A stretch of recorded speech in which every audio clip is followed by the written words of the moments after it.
আসসালামু আলাইকুম এভরিওয়ান, আশা করি আপনারা সকলে ভালো আছেন। তো বরাবরের মতো আমি আজকেও আপনাদের মাঝে একটি ভিডিও নিয়ে হাজির হয়েছি। তো দেখতে পাচ্ছেন যে আমার খামারে বর্তমানে সমস্যাটা হচ্ছে, এখানে যে হাঁসটা দেখতে পাচ্ছেন যে হাঁসটা খুঁড়িয়ে খুঁড়িয়ে হাঁটছে।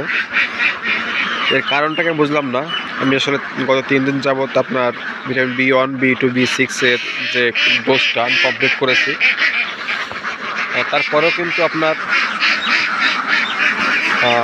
কিছু কিছু হাঁস দেখতেছি যে পা খুঁড়িয়ে খুঁড়িয়ে হাঁটছে। কারণটাকে দেখতে পাচ্ছেন, পিছনে যে হাঁসটা আছে দেখতে পাচ্ছেন আপনারা, হাঁসটা কিন্তু একটু খুঁড়িয়ে খুঁড়িয়ে হাঁটছে।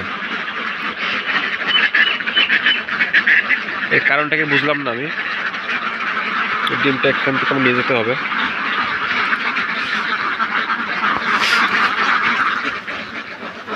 দেখতে পাচ্ছেন ডিমের সাইজটা কিন্তু বেশ বড়, প্রায় 70 গ্রামের উপর হবে। তো ইদানিং কিন্তু আমার খাবারও কম খাচ্ছে। সকালে খাবার দিয়ে গেছিলাম, এখানে প্রায় আপনার 70 কেজি মতো খাবার কিন্তু দেখতে পাচ্ছেন এখন পুরোপুরি টেনে খেতে পারে নাই। আবার যদি টেনে খায় তো নিচে যে খাবারগুলো পড়ে আছে এইগুলো কিন্তু আপনার এই খাবারগুলো এখানে পড়ে থাকে না, সব খাবারগুলো ম্যানেজ করে। তো অনেকে দেখি কমেন্ট করেন, ভাই আপনার হাঁস কতগুলো? আসলে আমার হাঁস কতগুলো আমি আজকে দেখাবো।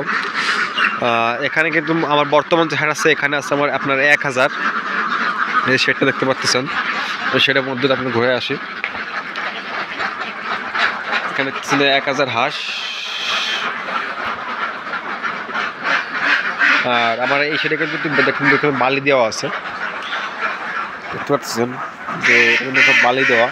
বালি দেওয়ার কারণটা কি? তো বালি আমি এই জন্য দিয়েছি যে যখন হাঁস আপনার বালি আমি এই জন্য দিয়েছি যে আপনার যখন হাঁস আপনার পানি থেকে উঠে এসে ডাইরেক্ট এখানে আসে তখন কিন্তু হাঁসের গা কিন্তু ভিজা থাকে। তো ভিজাটা যেন এখানে ঘরটা যেন আমার কর্দমস্ত না থাকে, এই জন্য বালি দেওয়া। আর শীতের সময় যদি হাঁস যদি কাদা মধ্যে থাকে তাহলে কিন্তু একটু ডিজিজটা বেশি হবে। তো এই কারণে কিন্তু আপনার এখানে বালি দেওয়া। তো আমার এই সাইডে বর্তমান হাঁস আছে 1000, পাক্কা 1000, এক পিস কমও না, এক পিস বেশিও নাই। তো দেখতে পাচ্ছেন আমার এই শেডটা। তো আমি আমার 2 নম্বর শেডও নিয়ে যাব, সেখানে আমার কতগুলো হাঁস আছে দেখাবো। 2 নম্বর শেডটা আমি এখান থেকে দেখে নিই আপনাদের। এখান থেকে জুম করলে দেখা যাবে। ওই যে শেড দেখতে পাচ্ছেন ওটা কিন্তু আমার 2 নম্বর শেড। এটা হচ্ছে আমার 1 নম্বর শেড। এই শেডটা আগে করা, ওই শেডটা পরে করা আমার। তো এখানে দেখতে পাচ্ছেন আমার কিন্তু এখানে 1000 হাঁস। আসলে কী কারণে যে আমার এই সমস্যাটা হচ্ছে এখন খামারে, ভিটামিন B1, B2 এবং B6 এর ঘাটতি। আমি যে ডোজটা করা হয়েছে তারপরে কেন বুঝতেছি না ঘাটতিটা পূরণ হচ্ছে না, খাবারের সমস্যা আছে কিনা সেটা বুঝতে পারতেছে না। তো আমার হাঁসে কিন্তু ঠান্ডাও নাই, এখন ঠান্ডা সমস্যা থাকলে সব হাঁস খুঁড়িয়ে খুঁড়িয়ে হাঁটে।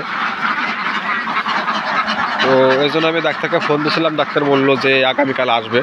আজকে তো শুক্রবার, আগামীকাল আসবে। তো এখন আমি আপনাদের এখানে ডিম আর একটাও আছে দেখতে পাচ্ছেন। এখানে ডিম এইগুলো না নিয়ে গেলে এখানে যখন চলে যায়, এখানে যদি কোনো মানুষ যা আশা করে তারা কিন্তু ডিমগুলো নিয়ে যাবে। দেখতে পাচ্ছেন ডিমের সাইজটা। আসলে আগের দিন একটা ভাই আমাকে কমেন্ট করছিল যে ভাই হাঁসকে 150 গ্রামের খাবার, 150 গ্রাম নিচে খাবার দিলে হাঁস ডিমটা পারে কিন্তু ডিমটা ছোটো হয়।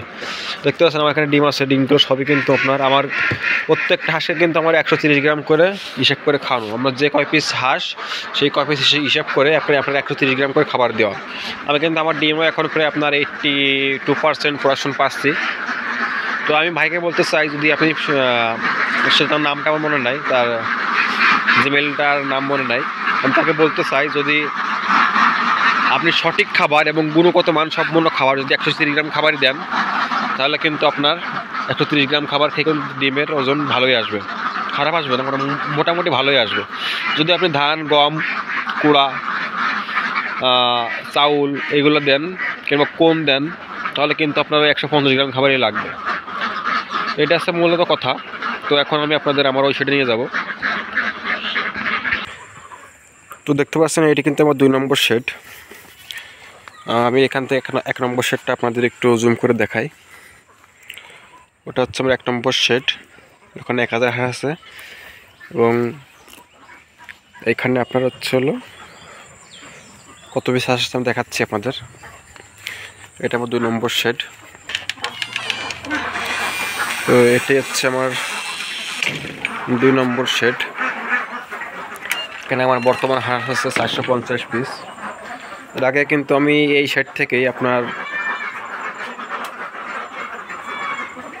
শেড থেকেই কিন্তু আপনার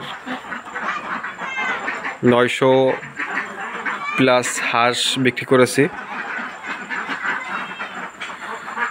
তো এই হচ্ছে আমার খামারের সার্বিক অবস্থা টোটাল। এখানে তো আমার 450 হাঁস বর্তমান আছে। ওইখান থেকে আপনার 390 পিস হাঁস আমি নিয়ে আসছিলাম।